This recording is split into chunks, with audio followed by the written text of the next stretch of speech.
Hey, what's up everybody? How you doing? Welcome back to Karpo Gaming and another Oblivion video. Alright, we're back at it again. And if you want to know how you can get the best armor early on, well, we're going to do the same thing we did back in the day. And I'm going to walk it through you step by step. You know what to do. Leo! Once again, thanks for watching everybody. Without further ado, ladies and gentlemen, let's get started. Now, what we're essentially doing is going to be kiting the Umbra back over to the castle, and then we're going to have the guards take her out. This is how we're going to do it. Now when you first start off, as soon as you leave the sewer, you can come through the city and you want to head straight out until you get to this location right here. Alright, it's called the vindasel. Now this area is a dungeon.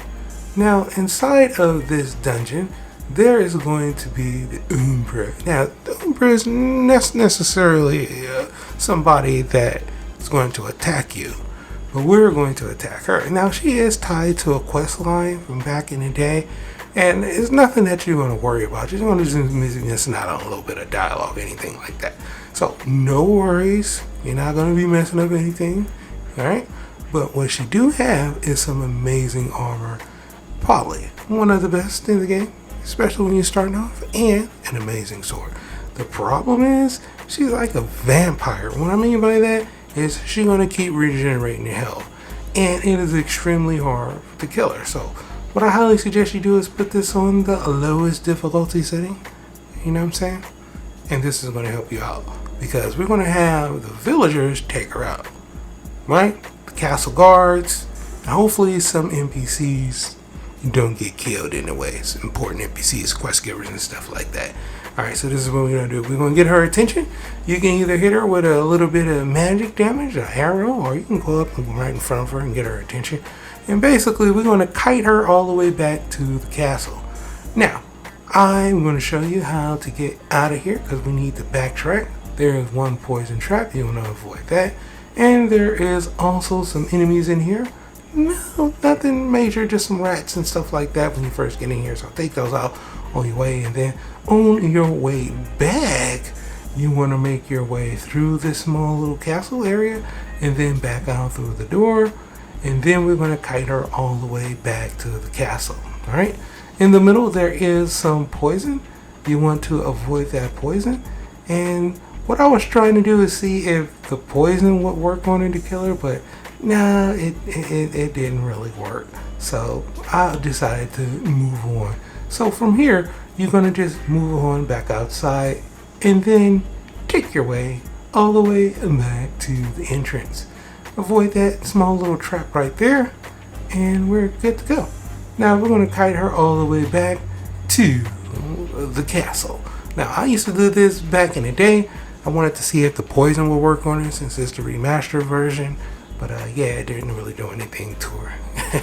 So we're going to kite her back. Now how we're going to do this is by using some of our magic, right? So use some of your magic, bow and arrow, whatever it is that is long range. Or you can use your sword and get up close to her and just make sure that she is engaged with you, right? And keep her on you. And we're going to walk her all the way back, basically, quote unquote, kite her all the way back to the castle. Alright, so that's basically what we're doing.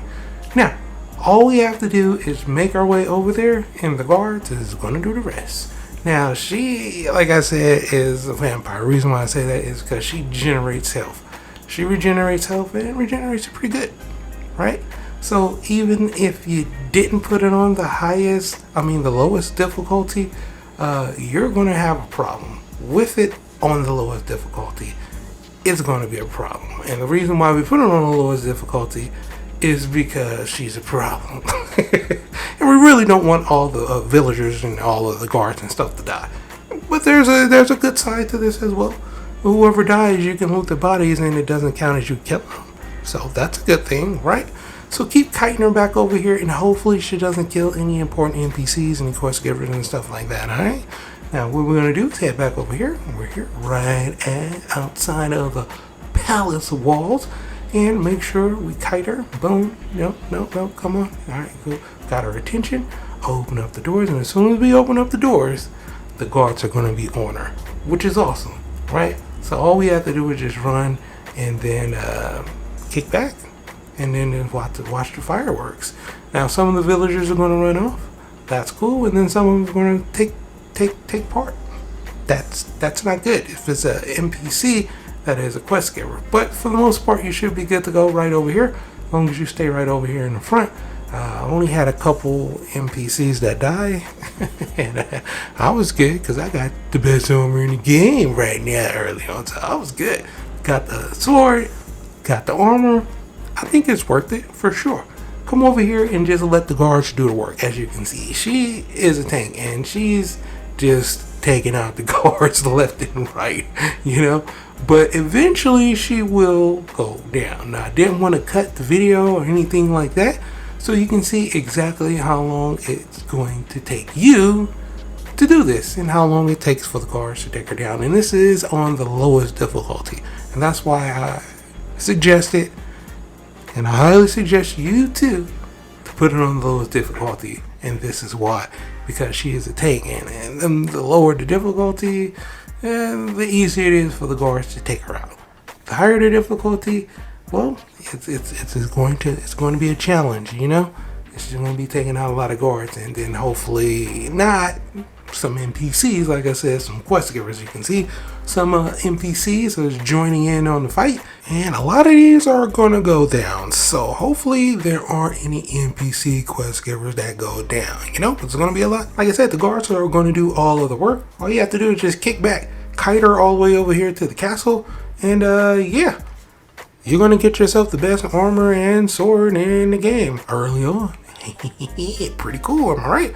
Now, like I said, it do take a little bit of while to take her down, and then hopefully, you know, some quest giver don't get killed, but a lot of them going to take L's, you know what I'm saying? So, as you can see, she's going through them all.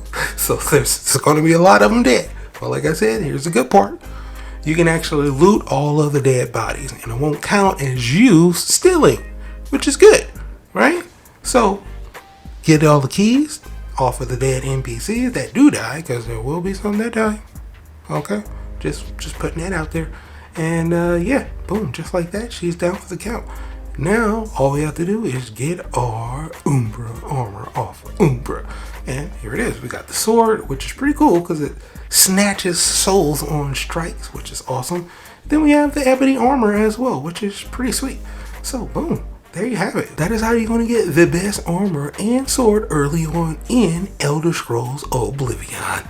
But for right now, that's pretty much going to for the video. Hope you truly enjoyed it. Now, as always, if you're new to the channel, how you doing? Welcome. Don't forget to subscribe. Right here at Karpo Gaming, a little wide variety of videos ranging from updates, tips and tricks, guides and news, and a whole lot more. So hopefully you enjoyed this video. Once again, thank you everybody for all your love and support. And as always, I'll be seeing y'all in the next one. Later.